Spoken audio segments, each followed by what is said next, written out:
సీతాపురం అనే ఊరి మధ్యలో ఉన్న మామిడి చెట్టుపై ఒక పిచ్చుక ఉడత నివాసం ఉండేవి. వాటి మధ్య మంచి స్నేహం ఉండేది.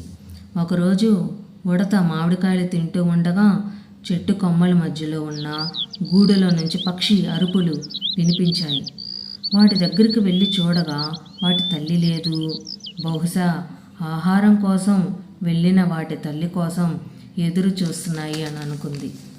ఎంతసేపటికి పిల్లల అరుపులు ఆగకపోవడంతో మరోసారి వెళ్ళి చూసింది.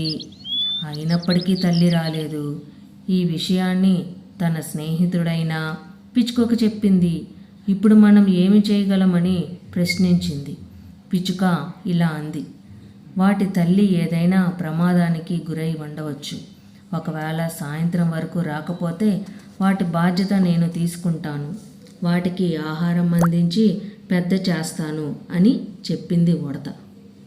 అప్పుడు పిచ్చుక ఇలా అంది, నీది మంచి ఆలోచనే, కానీ ఆ పక్షి పిల్లలకు ఆహారం సేకరించుకోవడం, ఎగరడం అన్నీ వాటి తల్లి నుంచే నేర్చుకోవాలి. అది నీవు చేయలేవు. అందువల్ల వాటి తల్లి ఏదైనా ప్రమాదంలో ఉందేమో చూడు అని సలహా ఇచ్చింది. ఉడత వెతుకుతూ ఉండగా ఒక చెట్టు కింద పడిపోయి ఉన్న తల్లి పక్షిని గమనించింది.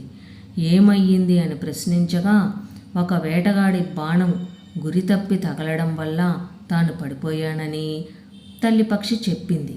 వెంటనే ఆ తల్లి పక్షికి సహాయం చేసి పిల్లల వద్దకు చేర్చింది.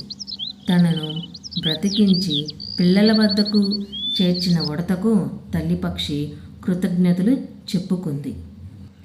ఈ కథలోని నీతి ఏమిటంటే, మనం ఏదైనా పని చేసే ముందు మంచివారి సలహా తీసుకోవడం మంచిది అని. ఇలాంటి మరిన్ని వీడియోస్ కోసం నా ఛానల్ని లైక్, సబ్స్క్రైబ్ అండ్ షేర్ చేయండి.